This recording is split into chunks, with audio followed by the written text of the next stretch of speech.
Welcome to నమస్తే తెలంగాణ. నేను మీ ప్రియ రమేష్.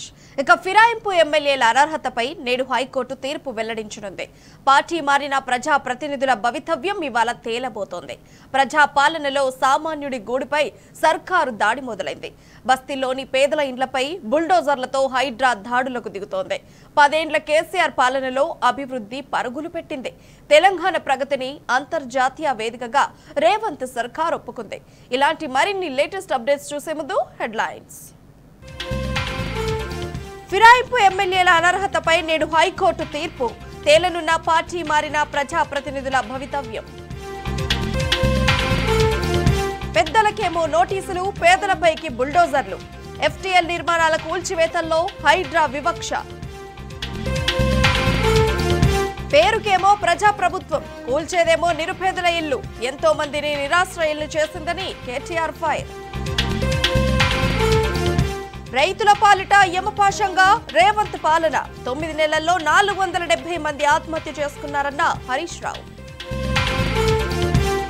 కేసీఆర్ 10 ఏళ్ల పాలనలో అభివృద్ధి పరుగులు. ఏఐ గ్లోబల్ సమ్మిట్ వేదికగా ఒప్పుకున్న కాంగ్రెస్ సర్కార్. బంగాళాఖాతంలో కొనసాగుతున్న వాయుగుండం. మరో 2 రోజులు రాష్ట్రానికి భారీ వర్ష సూచన.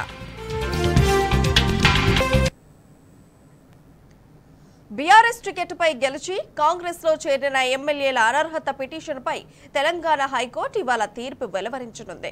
ఈ మేరకు పార్టీ ఫిరాయించిన ఎమ్మెల్యేలపై చర్యలు తీసుకునేలా స్పీకర్కు ఆదేశాలు ఇవ్వాలని బీఆర్ఎస్ ఎమ్మెల్యేలు కోర్టులో పిటిషన్ దాఖలు చేశారు. తమ ఫిర్యాదును స్పీకర్ స్వీకరించలేదంటూ ఎమ్మెల్యేలు కౌశిక్ రెడ్డి, వివేకానంద గౌడ్ కోర్టును ఆశ్రయించారు. గత నెల 7న ఇరువైపుల వాదనలు పూర్తి కాగా న్యాయస్థానం తీర్పు రిజర్వ్ చేసింది. ఇవాళ తుది తీర్పు వెలువరించనుంది.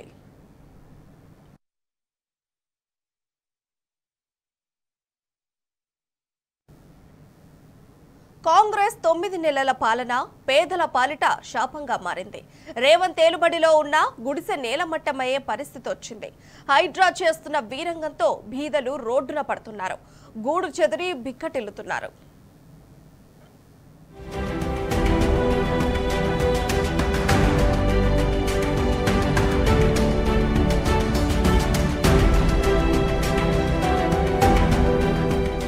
ప్రజాపాలన పేరుతో గద్దెనెక్కిన రేవంత్ సర్కార్ అసలు స్వరూపం బయటపడుతోంది. పేద మధ్యతరగతి జనాలపై హైడ్రా ముసుగులో బుసలు కొడుతోంది. హైడ్రా సామాన్యుల జోలికి రాదంటూ మొదట్లో బీరాలు పలికిన ప్రభుత్వ పెద్దలు ఇప్పుడు కాలకుట విషం చుమ్ముతున్నారు. ఇదివరకే ఎఫ్టీఎల్ బఫర్ జోన్లలో నిర్మాణాలు చేపట్టి నివాసముంటున్న వాటిని కూల్చమన్న హైడ్రా కమిషనర్ రంగనాథ్ దగ్గరుండి మరీ పేదల ఇళ్లను నేలమట్టం చేస్తున్నారు. వాణిజ్య కార్యకలాపాలు నిర్వహించే వాటిని మాత్రమే కూల్చేస్తామని చెప్పిన ఆయనే కడు పేదలను నిరాశ్రయులను చేస్తున్నారు. ఉన్న గూడు కూల్చి రోడ్డు పాలు చేస్తున్నారు.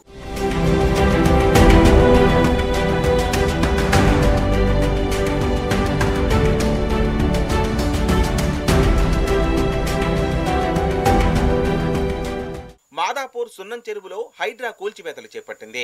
సున్నం చెరువు ఆక్రమిత స్థలంలోని భారీ షెడ్స్ భవనాలను హైడ్రా అధికారులు నేలమట్టం చేశారు. భారీ పోలీస్ బందోబస్తు మధ్య కూల్చివేతలు చేపట్టారు. అటు బాధితులు మాత్రం ప్రభుత్వం తీరుపై ఆగ్రహం వ్యక్తం చేస్తున్నారు. పూర్తి స్థాయిలో సర్వే చేసిన తర్వాతే చర్యలు చేపట్టాలని కోరుతున్నారు. కాగా మొత్తం చెరువు విస్తీర్ణం 26 ఎకరాలు కాగా దాదాపు 10 ఎకరాలు కబ్జాకు గురైనట్లు అధికారులు తెలిపారు. పర్మిషన్ ఎందుకు ఇచ్చారు? ఇప్పటివరకు మీటర్స్ ఉన్నాయి, చాలా మందికి మీటర్స్ ఎలా వచ్చాయి పర్మిషన్ లేకుండా? ఎఫ్టీఎల్ పాప అతను 2 years నుంచి ఉంటున్నారు. అతను మీటర్ ఉంది, అన్ని ఉన్నాయి. ఎందుకు ఇవన్నీ పర్మిషన్స్ ఇవ్వకుండా ఇవన్నీ చేయడం? ఇంత పెట్టి కొనుక్కున్నాం, సామాన్యంగా బతుకున్నాం, లోన్లు తీసుకొని కట్టుకున్నవి.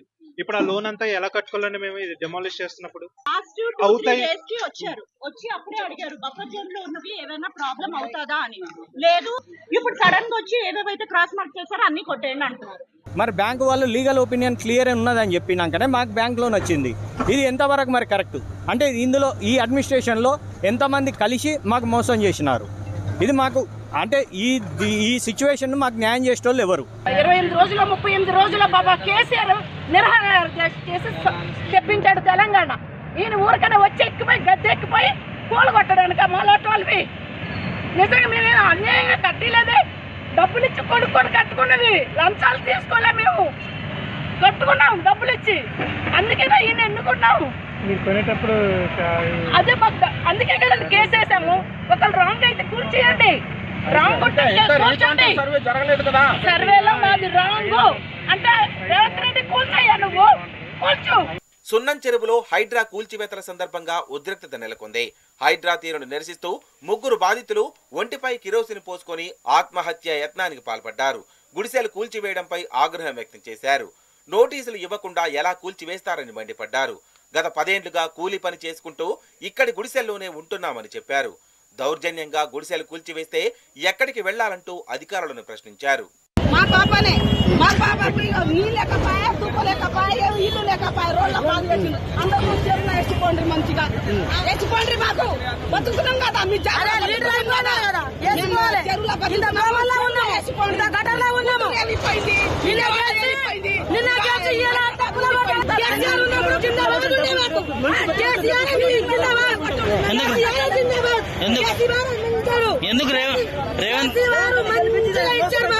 మంచి దారి చూపారు. లక్ష్మి డబ్బులు ఇప్పించారు. అన్నీ చెప్పారు. కేసీఆర్ లక్ష్మి డబ్బులు ఇప్పించారు. కేసీఆర్ 200 పిచ్చి డబ్బులు 2000 చేశారు. కేసీఆర్ మా కేసీఆర్ జిందాబాద్. మా కేసీఆర్ జిందాబాద్.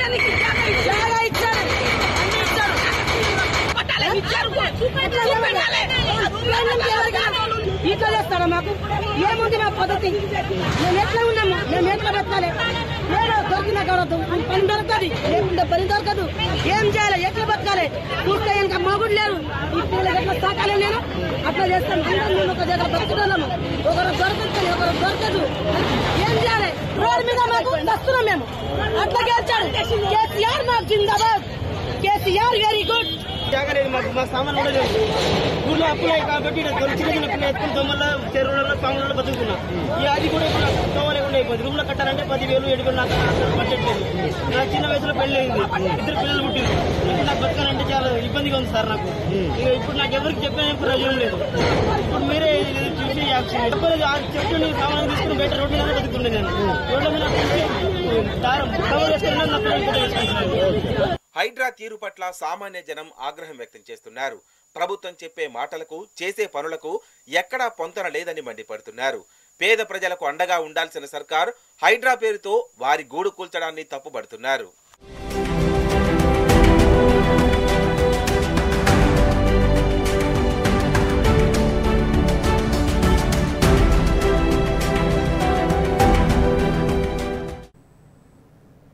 తెలంగాణలో నిరుపేదల పరిస్థితి ఘోరంగా తయారైందన్నారు కేటీఆర్. పేరుకేమో ప్రజాప్రభుత్వం, కూల్చేదేమో నిరుపేదల ఇండ్లు అంటూ రేవంత్ సర్కార్పై ఆగ్రహం వ్యక్తం చేశారు. జోరు వానలో కనికరం లేని సర్కార్ కర్కశంగా ఇండ్లను కూల్చేస్తే దిక్కుతోచగా ప్లాస్టిక్ కవర్ల నీడలో అభాగ్యులు తలదాచుకుంటున్నారు ఆవేదన వ్యక్తం చేశారు. ఇండ్లు నేలమట్టమైన నిరుపేదల ఏడుపులు చూడలేకపోతున్నామన్నారు. కేసీఆర్ ప్రభుత్వం నిర్మించిన 40,000 డబుల్ బెడ్రూమ్ ఇండ్లని వెంటనే ఆ పేదలకు కేటాయించాలని తెలంగాణ సీఎస్ ని కోరారు కేటీఆర్.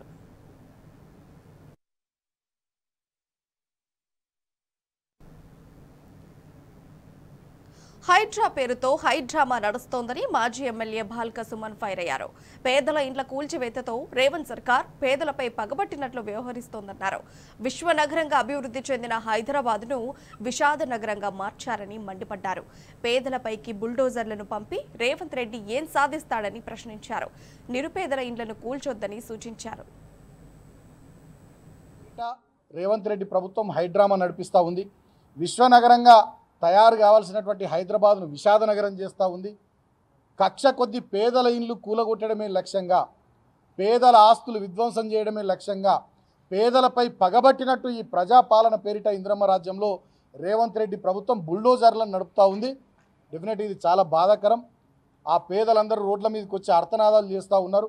సున్నం చెరువు దగ్గర కానీ ఇంకో చెరువు దగ్గర కానీ చాలా చోట్ల కూడా వాళ్ళు ఆందోళన చెందుతూ ఉన్నారు. నిజంగా ఈ పేదలపైన కక్షగట్టినట్టుగా ప్రభుత్వం వ్యవహరిస్తున్నటువంటి తీరు ఇది సరికాదు. డెఫినెట్గా ఆ పేదల ఉసురు ఖచ్చితంగా ఈ ప్రభుత్వానికి, ఈ రేవంత్ రెడ్డికి తగులుతుంది.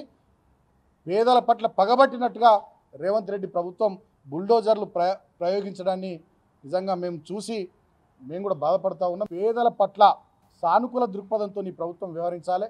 పేదల ఇల్లు ఊలగొట్టడం ద్వారా, పేదల్ని రోడ్ల మీదకి తీసుకొని వచ్చి వదిలేయడం ద్వారా మరి మీరు సాధించేది ఏందో రేవంత్ రెడ్డి మాకైతే అర్థమవుతలేదు. ఇది కరెక్ట్ కాదు అని చెప్పి సందర్భంగా ఆ పేదల పక్షాన నేను రేవంత్ రెడ్డికి తెలియజేస్తూ ఉన్నా. కాంగ్రెస్ పాలనలో రైతులు అరిగోస పడుతున్నారు. రుణమాఫీ జరగకపోవడంతో సూసైడ్ చేసుకున్న రైతు సురేందర్ రెడ్డి మరణంపైన కాంగ్రెస్ నీతిమాలిన రాజకీయం చేస్తోంది. సురేందర్ రెడ్డికి ఆయన తల్లికి రుణమాఫీ కాకపోయినా అయినట్టు ప్రభుత్వం అబద్ధపు ప్రచారం చేయడంపై రైతులు మండిపడుతున్నారు. తప్పుడు వివరాలతో రాజకీయ దురుద్దేశంతో ఎంపీ చామల కిరణ్ కుమార్ రెడ్డి మేడ్చల్ మల్కాజ్గిరి జిల్లా కలెక్టర్కు లేఖ రాయడంపై సర్వత్రా విమర్శలు వ్యక్తమవుతున్నాయి.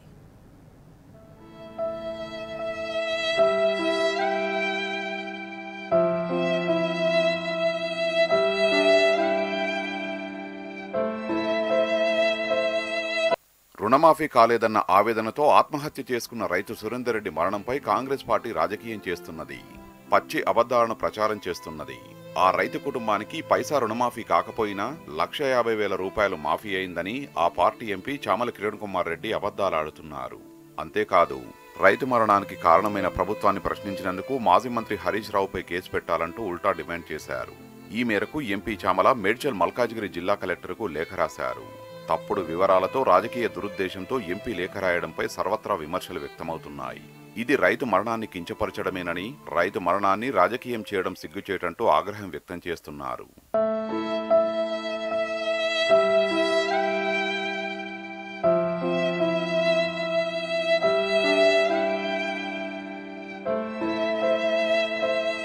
రైతు తల్లి సుశీలకు పైసా మాఫీ కాలేదు. ఇప్పటివరకు నయా పైసా కూడా రుణమాఫీ కాలేదని చిట్టాపూర్ ఏపీజీవీబీ బ్యాంకు అధికారులు, సిద్దిపేట జిల్లా వ్యవసాయ అధికారి నిర్ధారించడంతో ఎంపీ కిరణ్ కుమార్ రెడ్డి చెప్పినదంతా అబద్ధమని తేలిపోయింది. ఆమెకు చిట్టాపూర్ ఏపీజీవీబీ బ్యాంకులో రుణ ఖాతా నెంబర్ 730472521335 పై 1,03,587 రూపాయల పంట రుణం ఉన్నది. ఆమెకు సంబంధించిన రుణమాఫీ స్టేట్మెంట్ను అధికారులు విడుదల చేశారు. ఇందులో రుణమాఫీ కాకపోవడానికి కారణంపై నిర్ధారణ చేయాల్సి ఉన్నది. టు బి ప్రొసీడ్ అని నిరూపిస్తున్నది. సురేందర్ రెడ్డి తల్లికి రుణమాఫీ కాలేదని అధికారులే స్వయంగా చెప్పడంతో దీనిపై ఎంపీ చామల ఏం సమాధానం చెబుతారంటూ రైతులు ప్రశ్నిస్తున్నారు. కనీస వివరాలు తెలుసుకోకుండా రైతు మరణాన్ని కించపరిచారంటూ ఆగ్రహం వ్యక్తం చేస్తున్నారు.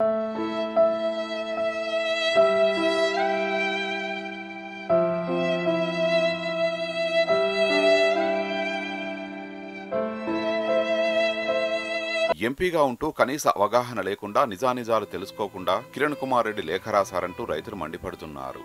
ఎంపీగా ఉన్న వ్యక్తి రైతు ఆత్మహత్యకు సంబంధించి కలెక్టర్కు లేఖ రాస్తున్నప్పుడు కనీస వివరాలు, నిజాలు తెలుసుకోవాలి. కానీ ఎంపీ కిరణ్ కుమార్ రెడ్డి మాత్రం వాటన్నింటినీ పక్కన పెట్టి పూర్తి అబద్ధాలతో లేఖ రాయడంపై విమర్శలొస్తున్నాయి. ఆయన లేఖ రాసే ముందు ఏ అధికారికి ఫోన్ చేసినా నిజాలు చెప్పేవారని, కానీ ఆయన నిజాలను దాచిపెట్టి అబద్ధాలను ప్రచారం చేసేందుకు ప్రాధాన్యమిచ్చారనే విమర్శలున్నాయి. ఇలాంటి వ్యక్తి ఎంపీగా ఉండేందుకు అనర్హుడంటూ రైతులు ఆగ్రహం వ్యక్తం చేస్తున్నారు. ఒక ఎంపీగా రైతు సమస్యల పరిష్కారం కోసం కృషి చేయకుండా రైతులపైనే నిందలు వేసే విధంగా పూనుకోవడం విచారకరమని మండిపడుతున్నారు.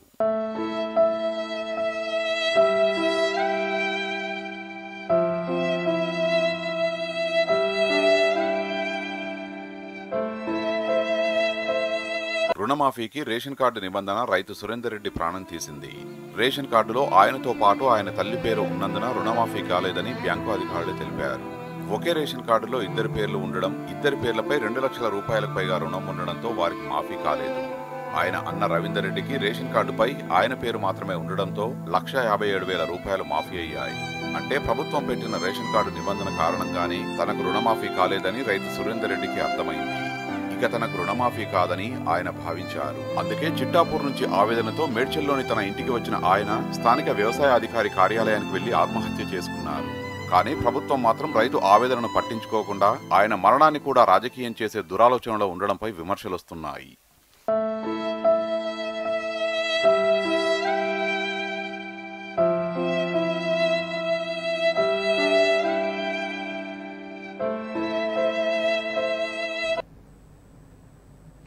రుణమాఫీ పేరుతో అన్నదాతలను ప్రభుత్వం వంచిందని మాజీ మంత్రి హరీష్ రావు అన్నారు. 9 నెలల కాంగ్రెస్ పాలన రైతుల పట్ల యమపాశంగా మారిందన్నారు. మేడ్చల్ వ్యవసాయ శాఖ కార్యాలయంలో రైతు సురేందర్ రెడ్డి ఆత్మహత్య అందుకు నిదర్శనమన్నారు. సురేందర్ రెడ్డి సూసైడ్ లెటర్లోని ప్రతి అక్షరం రేవంత్ రెడ్డి నగ్న స్వరూపాన్ని బయటపెట్టిందన్నారు. కాంగ్రెస్ ప్రభుత్వం అంటే కోతల ప్రభుత్వం అన్నట్టుగా తయారైందని ఎద్దేవా చేశారు. చేతి గుర్తును నమ్మి ఓట్లేసిన రైతులకు కోతలే మిగిలాయన్నారు. సురేందర్ రెడ్డి చావుకు కాంగ్రెస్ ప్రభుత్వమే కారణమని మండిపడ్డారు. రైతులెవరూ ఆత్మహత్యలు చేసుకోవద్దని హరీష్ రావు సూచించారు. ఇక రైతుల కోసం బీఆర్ఎస్ ప్రాణాలకు తెగించి పోరాడుతుందని భరోసా ఇచ్చారు. నిన్న రైతు సురేందర్ రెడ్డి గారు రుణమాఫీ జరగలేదని ఆయన ఆత్మహత్య చేసుకున్న విషయం మనందరికీ తెలుసు. ఆ ఆత్మహత్య కూడా ఎక్కడ చేసుకున్నారు? ఆయన మేడ్చల్లో వ్యవసాయ శాఖ కార్యాలయం ముందు చెట్టుకు ఊరేసుకొని చనిపోయారు. అంటే 9 నెలల కాంగ్రెస్ పార్టీ ప్రభుత్వ పాలన రైతుల పాలిట యమపాశంగా మారింది. దానికి సాక్ష్యం సురేందర్ రెడ్డి గారి ఆత్మహత్య. సురేందర్ రెడ్డి గారు తన ఆత్మహత్య ప్రెస్ నోట్లో చాలా స్పష్టంగా ఆయన రాయడం జరిగింది. ఆయన సూసైడ్ నోట్ ఒకసారి చూసినట్టయితే బ్యాంకు పాస్బుక్ మీదనే ఆయన సూసైడ్ నోట్ కూడా రాశారు. ఇందులో చాలా స్పష్టంగా రాశారు ఈ సూసైడ్ నోట్లో, నా చావుకి కారణం క్రాప్ లోన్ కాకపోవడము, నా చావుకు కారణం క్రాప్ లోన్ చిచ్చు అనే పదం కూడా రాశాడు. అంటే ఆయన తల్లిగారికి ఆయనకు ఇద్దరూ ఒకే రేషన్ కార్డులో ఉండడం వల్ల రుణమాఫీ కావడం లేదు అని ఆవేదనతో రాశారు. ఇద్దరికి కలిపి ఒకే రేషన్ కార్డు ఉండడం వల్ల బ్యాంక్ మేనేజర్ దగ్గరికి వెళ్తే మీది జాయింట్ ఫ్యామిలీ, రేషన్ కార్డులో మీ అమ్మ నువ్వు కలిసి ఉన్నావు కనుక ఒకరికే రుణమాఫీ అవుతుంది అన్నారట. దాంతో మానసికంగా కలత చెందినటువంటి సురేందర్ రెడ్డి గారు ఇంట్లో కుటుంబ సభ్యులకు రుణమాఫీ జరగలేదు అని బాధ వెలిబుచ్చుతూ ఇప్పుడు నన్ను డబ్బు కట్టమంటున్నారు, ఇంకా 1,10,000 రూపాయలు కట్టమంటున్నారు, నేను ఎక్కడి నుంచి తేవాలి అని ఆయన భార్యతో కుమారుడితో చాలా బాధ చెప్తూ ఇంట్లో నుంచి బయటకు పోయాడు. తిరిగి రాలేదు. తర్వాత చూస్తే అర్థమైంది ఏంటంటే మేడ్చల్ వ్యవసాయ శాఖ కార్యాలయం ముందు చెట్టుకు ఉరివేసుకొని సూసైడ్ నోట్ రాసి సురేందర్ రెడ్డి గారు చనిపోవడం జరిగింది. సురేందర్ రెడ్డి గారి సూసైడ్ నోట్ సాక్షిగా అడుగుతా ఉన్నారు రేవంత్ రెడ్డి గారు, నువ్వే చెప్పినావు కదా 15 ఆగస్టు నాడు ఖమ్మంకు పోయి రైతులకు రుణమాఫీ అయిపోయింది అన్నావు కదా, అయిపోయిందా? మరి అయిపోతే సురేందర్ రెడ్డి గారు ఎందుకు ఆత్మహత్య చేసుకున్నారు? మీరే చెప్పిండ్రు కదా రేషన్ కార్డుతో లింకు లేదు అని నువ్వు చెప్పినావా లేదా? లింకు ఉన్నది కనుకనే గైడ్ లైన్స్లో ఉన్నది కనుకనే బ్యాంక్ మేనేజర్ అనిరుద్ మీ ఇద్దరికి కలిపి రేషన్ కార్డులో ఒక్కరికి మాత్రమే రుణమాఫీ అవుతుంది, 2 లక్షలు మాత్రమే అయిద్దంటేనే కదా సురేందర్ రెడ్డి ఆత్మహత్య చేసుకున్నది. అంటే ప్రభుత్వం చెప్పుతున్న మాటలకు చేతలకు పొంతన లేదు అని చాలా స్పష్టంగా మనకి ఈరోజు అర్థమవుతా ఉంది. రుణమాఫీ లబ్ధిదారులను ఆంక్షల పేరుతో నువ్వు పన్నిన పన్నాగం ఇవాళ రైతుల మెడకు ఉరితాడైంది. నువ్వు రాజకీయంగా బ్లఫ్ చేద్దామనుకున్నావు, నీ బ్లఫ్కు మూల్యం ఇవాళ సురేందర్ రెడ్డి గారి చావు, సురేందర్ రెడ్డి గారి మరణం. ఈ సూసైడ్ లెటర్ నీ 9 నెలల దుష్ట పాలన మీద తెలంగాణ రైతులు రాసిన పంచనామా ఇది. ఇవాళ నీ పాలనలో ఈ రోజు వరకు రాష్ట్రంలో 475 మంది రైతులు ఆత్మహత్య చేసుకున్నారు. అంటే నీ పాలన ఎట్లుందంటే ఎన్నికల ముందు ఒక మాట, కుర్చీ ఎక్కినాక ఇంకో మాట, బడ్జెట్లో ఒక మాట, పార్లమెంట్ ఎన్నికల ముందు ఒక మాట, పార్లమెంట్ ఎన్నికలు అయ్యాక ఇంకొక మాట, పూటకో మాటని. పొద్దుతిరుగుడు పువ్వు కంటే వేగంగా మారుతూ ఉన్నావు. ఊసర వెల్లులు కూడా నేను చూసి సిగ్గుపడతా ఉన్నాయి. మరి ఇవాళ సురేందర్ రెడ్డి గారి ఆత్మహత్య ఎందుకు జరిగింది? ఇది నీ వైఫల్యం కాదా? ఈ నీ ప్రభుత్వం ఇది రైతుల్ని మోసం చేయడం, దగా చేయడం కాదా? ఇంకా బాధ ఏంటంటే ఈరోజు రుణమాఫీ విషయంలో మీరు చూస్తే ఎన్ని ఇబ్బందులు ఉన్నాయంటే 31 రకాల సమస్యలు ఉన్నాయండి. ఇంకొక గమ్మత్ జిమ్మికి ఏం చేసిండ్రు, ఫేజ్ 1 ఫేజ్ 2, ఫేజ్ 1 1,00,000 రూపాయల లోపు మాఫీ, ఫేజ్ 2 1,50,000, ఫేజ్ 3 2 లక్షల లోపు అన్నారు. ఫేజ్ 1 ఫేజ్ 2లోనేమో రైతుల వివరాలు గ్రామాల వారీగా ఇచ్చారు. ఫేజ్ 3కి వచ్చేసరికి రైతుల వివరాలు గ్రామాల వారీగా ఇవ్వకుండా బ్యాంకులకు పంపించేసిండ్రు. వ్యవసాయ శాఖ అధికారుల దగ్గర లిస్ట్ వేయలే వీళ్ళు. ఇవాళ రైతు రుణమాఫీ ఎగ్గొట్టడానికి ఈ ప్రభుత్వం 31 సాకులు చూపించింది. 31 సాకుల్లో ఒకటి రేషన్ కార్డుది మీకు సాక్ష్యాధారాలతో సహా చూపించాను. గిన్ని కారణాలు ఎత్తుకుతారు మీరు, గిన్ని సాకులు పెట్టి రైతుల్ని మోసం చేస్తారు మీరు. డేట్ల పేరు మీద కొన్ని, ఎన్పిఏ పేరు మీద కొన్ని, ఫ్యామిలీ పేరు మీద కొన్ని, ఒంటరి రైతులు పేరు మీద కొన్ని, రైతు చనిపోవడం మీద కొన్ని, ఆధార్ మిస్ మ్యాచ్ మీద కొన్ని, రేషన్ కార్డు మీద కొన్ని, ఇట్లా 31 రకాల సాకులు పెట్టి కోతలు పెడతా ఉన్నారు. ఇది కోతల ప్రభుత్వం. కాంగ్రెస్ సర్కార్ కంజూస్ సర్కార్ అయిపోయింది నా దృష్టిలో. ఈ కాంగ్రెస్ ప్రభుత్వం కాదు, ఇది కటింగ్ ప్రభుత్వం అయిపోయింది. ఈ ప్రభుత్వం తీరు అన్నిట్లా కోతలు ఎట్లా పెట్టాలనే దాని మీదనే ఎక్కువ దృష్టి ఉన్నది. కోతలే వారి చేతులుగా మారిపోయినాయి. చేతు గుర్తుకు ఓటేసిన పాపానికి ఇలా రైతులకు కోతలు పెడుతుంది ఈ ప్రభుత్వం. రేషన్ కార్డు సంబంధం లేదని నోటి మాట చెప్తుంది. గైడ్ లైన్స్లేమో రేషన్ కార్డు పెట్టి సురేందర్ రెడ్డి సావుకు కారణమవుతుంది. సురేందర్ రెడ్డి చంపిందే కాంగ్రెస్ ప్రభుత్వం. స్పష్టమైన గైడ్ లైన్స్ లేక రేషన్ కార్డు నిబంధన పెట్టడం వల్ల ఇలా సురేందర్ రెడ్డి చావుకు ఈ కాంగ్రెస్ ప్రభుత్వం కారణమైంది. ఇప్పుడు 2 లక్షల పైన వాళ్ళకు కూడా క్లారిటీ ఏది? వాళ్ళు ఎందుకు కట్టాలి అసలు? వాళ్ళు నిన్న సురేందర్ రెడ్డి గారు చనిపోయిన పైసా ఎవరైనా రాష్ట్ర ప్రభుత్వం తరఫున కనీసం పరామర్శించిందా? విచారం వ్యక్తం చేసిండ్రా? ధైర్యాన్ని నింపే ప్రయత్నం చేసిండ్రా? ఏమీ చేయరు. మీకు పట్టే లేదు అసలు రైతులంటే.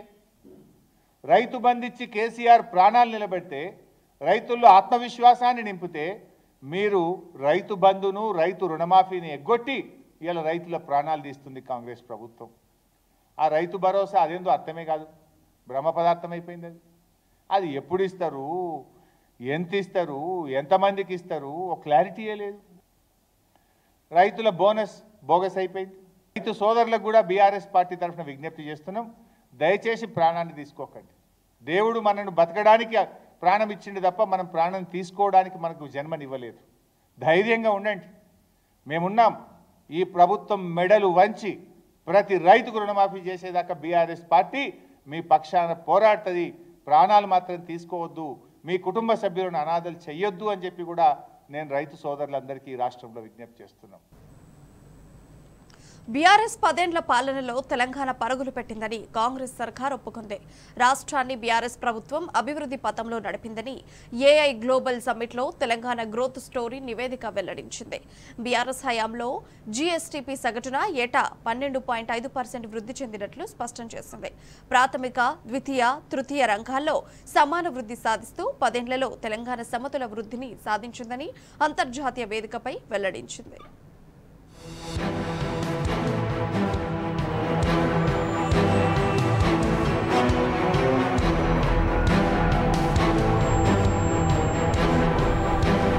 గత 10 ఏళ్లలో కేసీఆర్ ప్రభుత్వం తెలంగాణను అప్పులకుప్పగా మార్చిందంటూ దుష్ప్రచారం చేసిన కాంగ్రెస్ సర్కారు ఎట్టకేలకు నిజాన్ని ఒప్పుకున్నది. రాష్ట్రాన్ని బీఆర్ఎస్ ప్రభుత్వం అభివృద్ధి పదంలో నడిపిందని స్వయంగా ప్రకటించింది.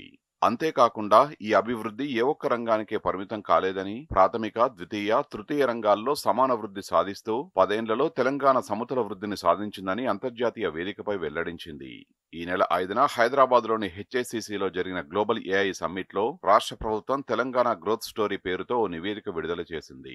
స్వరాష్ట్రంగా ఏర్పడినప్పటి నుంచి ఇప్పటి వరకు తెలంగాణ సాధించిన ప్రగతిని ఆ నివేదికలో వివరించింది. 2014 నుంచి తెలంగాణలో ప్రాథమిక, ద్వితీయ, తృతీయ రంగాలు గణనీయ వృద్ధి సాధించాయని పేర్కొన్నది. ముఖ్యంగా వ్యవసాయ రంగం గణనీయ వృద్ధిని సాధించిందని, పారిశ్రామిక రంగం పరుగులు పెట్టిందని, సేవల రంగంలో తెలంగాణ దేశానికే రాజధానిగా మారిందని స్పష్టం చేసింది.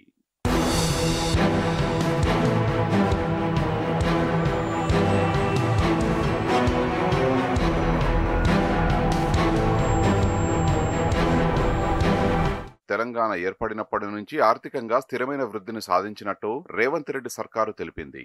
2015లో $50 బిలియన్ దిగువన ఉన్న రాష్ట్ర సంపద 2024 నాటికి $194 బిలియన్ చేరుకున్నదని, ఈ 10 ఏళ్లలో సగటున 12.5% వృద్ధి రేటును నమోదు చేసిందని వెల్లడించింది.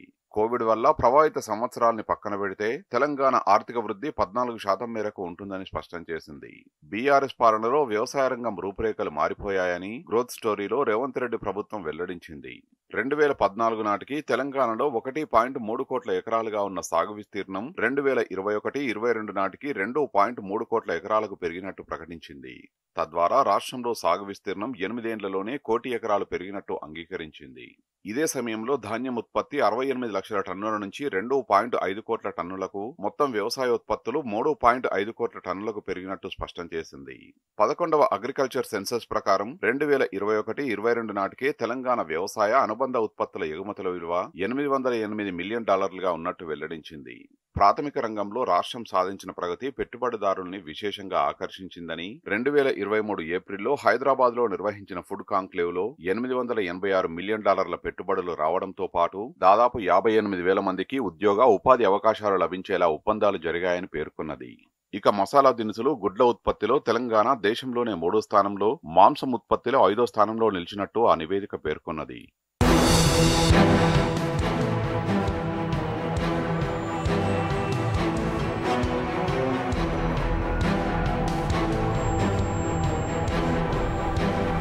స్వరాష్ట్రంగా ఏర్పడినప్పటి నుంచి తెలంగాణ ఆర్థికాభివృద్ధికి సేవల రంగం మూలస్తంభంగా నిలిచిందని, గ్రాస్ స్టేట్ వాల్యూ యాడెడ్ లో ఈ రంగం వాటా 60% పైగా ఉన్నదని రేవంత్ రెడ్డి సర్కారు వెల్లడించింది. ఇందులో ఐటీ, ఇతర ప్రొఫెషనల్ సేవలు, వాణిజ్యం, హాస్పిటాలిటీ తదితర రంగాలు ప్రముఖ పాత్ర పోషించాయని తెలిపింది. ముఖ్యంగా ఐటీ రంగం గణనీయ వృద్ధి సాధించిందని, 2018-19 ఆర్థిక సంవత్సరంలో $13 బిలియన్ ఉన్న తెలంగాణ ఐటీ ఎగుమతులు 2022-23 నాటికి $29 బిలియన్ పెరిగాయని స్పష్టం చేసింది. దేశ ఐటీ ఎగుమతుల్లో 2018 నాటికి 10% ఉన్న తెలంగాణ వాటా నిరుడు 15% చేరినట్టు ప్రకటించింది. దేశంలో స్టార్టప్లకు తెలంగాణ ప్రధాన కేంద్రంగా మారుతున్నదని, 2014-23 మధ్యకాలంలో రాష్ట్రంలోని స్టార్టప్లు $260 కోట్ల పెట్టుబడులు సాధించాయని కొనియాడింది.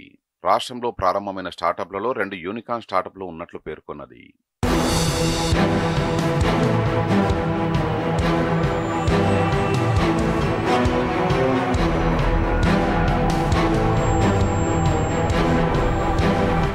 ఉత్పత్తి రంగంలోనూ తెలంగాణ మేటిగా నిలిచినట్టు గ్రోత్ స్టోరీ నివేదిక స్పష్టం చేసింది. ప్రధానంగా ఫార్మా రంగం గణనీయ ప్రగతిని నమోదు చేసినట్టు వెల్లడించింది. కొత్త ఉద్యోగాల కల్పనలో ఈ రంగానిదే అగ్రస్థానమని పేర్కొన్నది. 2021-22లో రాష్ట్రంలో మొత్తంగా కల్పించిన కొత్త ఉద్యోగాల్లో 37% వాటా ఫార్మా రంగానిదేనని తెలిపింది. దేశ ఔషధ ఎగుమతుల్లో తెలంగాణ వాటా 18%గా ఉన్నదని ప్రకటించింది. సెమీ కండక్టర్ల ఉత్పత్తిలో కర్ణాటక తర్వాత తెలంగాణ 2వ స్థానంలో ఉన్నట్టు వెల్లడించింది. ఏరోస్పేస్ రంగంలోనూ తెలంగాణ పరుగులు తీస్తున్నదని, 2020-21లో FI ఏరోస్పేస్ సిటీస్ ర్యాంకింగ్స్ లో హైదరాబాద్ ప్రపంచంలోనే మొదటి స్థానంలో నిలిచిందని పేర్కొన్నది. టాటా, కళ్యాణ్ గ్రూపుల్లాంటి దేశీయ దిగ్గజాలతో పాటు లాక్డ్ మార్టిన్, బోయింగ్ వంటి అంతర్జాతీయ సంస్థలు తెలంగాణలో పెట్టుబడులు పెట్టాయని తెలిపింది. రాష్ట్రంలో రియల్ ఎస్టేట్ రంగం జోరుగా ముందుకు సాగుతున్నట్టు రేవంత్ రెడ్డి సర్కారు వెల్లడించింది. CBR నివేదిక ప్రకారం ఆఫీస్ స్పేస్ లీజులో కర్ణాటక తర్వాత తెలంగాణ 2వ స్థానంలో నిలిచిందని పేర్కొన్నది.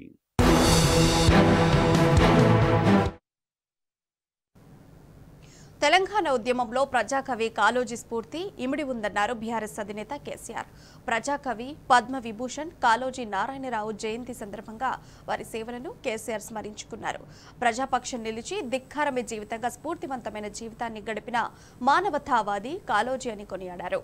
పుట్టుక చావుల మధ్య బతుకంతా తెలంగాణ కోసమే అర్పించిన అక్షర తపస్వి కాళోజీ అని కీర్తించారు. తెలంగాణ రాష్ట్ర సాధన కోసం తాను బయలుదేరిన నాడు నిండు మనసుతో కాళోజీ దీవించారని ఈ సందర్భంగా కేసీఆర్ గుర్తు చేసుకున్నారు.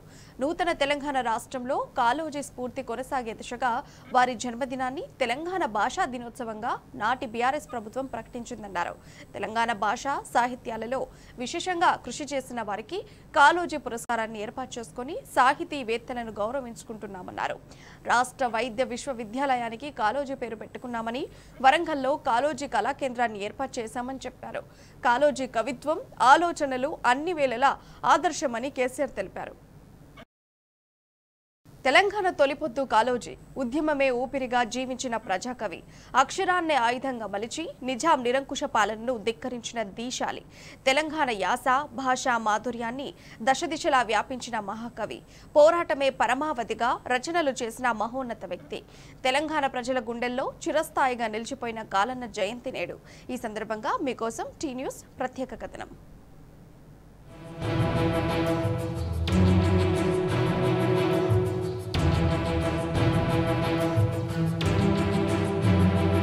నిజాం నిరంకుశ పాలనపై కలం ఎక్కుపెట్టిన ప్రజాకవి, స్వాతంత్ర సమరయోధుడు, పద్మవిభూషణ్ కాళోజీ నారాయణరావు కర్ణాటకలోని బీజాపూర్ రట్టిహళ్లిలో 1914వ సంవత్సరం సెప్టెంబర్ 9న జన్మించారు. 2002 నవంబర్ 13న తుది శ్వాస విడిచారు. కాళోజీగా ప్రసిద్ధి చెందిన ఆయన అసలు పేరు రఘువీర్ నారాయణ్ లక్ష్మీకాంత్ శ్రీనివాసరాం రాజా కాళోజీ. ముద్దుగా కాళోజీ, కాళన్న అని పిలుచుకునేవారు. తెలంగాణ ప్రాంతానికి కాళోజీ నారాయణరావు చేసిన సేవలను స్మరించుకుంటూ ఆయన జయంతిని తెలంగాణ భాషా దినోత్సవంగా జరుపుకోవాలని నాటి బీఆర్ఎస్ ప్రభుత్వం నిర్ణయించింది. 2014 సెప్టెంబర్ 9న కాజీపేట నిట్ కళాశాల వేదికగా జరిగిన కాళోజీ 100వ జయంతిని పురస్కరించుకొని తెలంగాణ తొలి సీఎం కేసీఆర్ ఈ ప్రకటన చేశారు.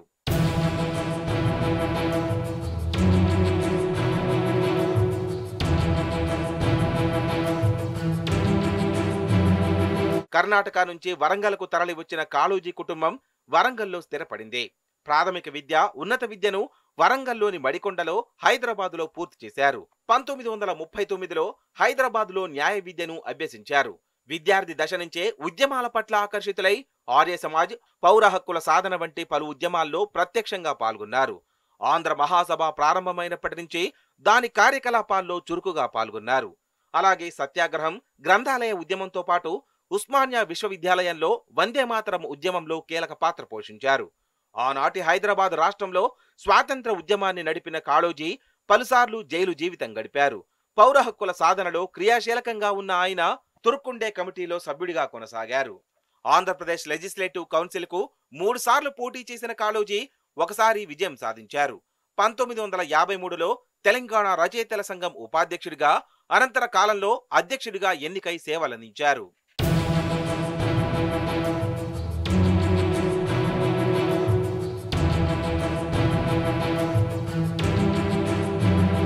కాళోజీ తెలుగు, ఉర్దూ, హిందీ, మరాఠీ, కన్నడ, ఇంగ్లీష్ భాషల్లో అనేక రచనలు చేసి ఖ్యాతి గడించారు.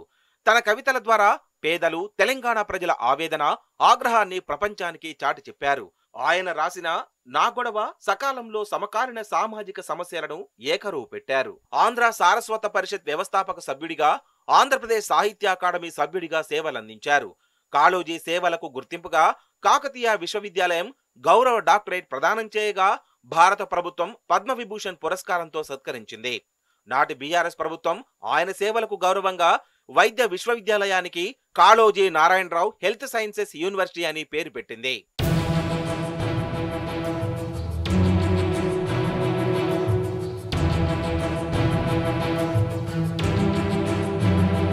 తెలంగాణ రాష్ట్ర ఏర్పాటు ఆవశ్యకతను కాళోజీ ఎన్నో వేదికలపై చాటి చెప్పారు.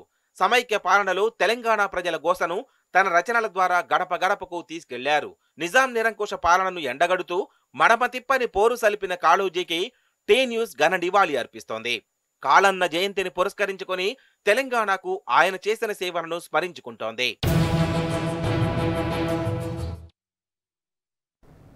ఇవి బులెటిన్ విశేషాలు. మరిన్ని అప్డేట్స్ కోసం చూస్తూనే ఉండండి టీ న్యూస్.